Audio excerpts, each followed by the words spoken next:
High বন্ধুরা, আবারও চলে এলাম তোমাদের সামনে। এটা যদি বলো জ্ঞান দেওয়া বা যদি বলো সমালোচনা করা, একদম ভুল। কিন্তু যেটা বাস্তব সেটাই আমি বলছি। যারা ধরো খেটে খায় তারা কিন্তু টাকার মর্মটা সত্যিই বোঝে।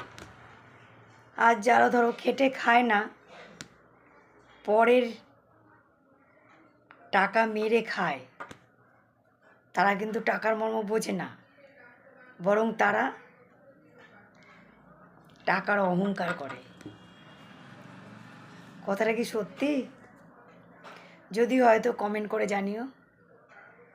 কিন্তু আমার মনে বা আমার ভিতরে যেটা উপলব্ধি করেছি সেটাই আমি বাস্তবে তুলে ধরলাম। এবার তোমরা কমেন্ট করে জানিও। আর যদি আমার কোনো জায়গায় ভুল ত্রুটি হয় তো আমাকে ক্ষমা করে দিও।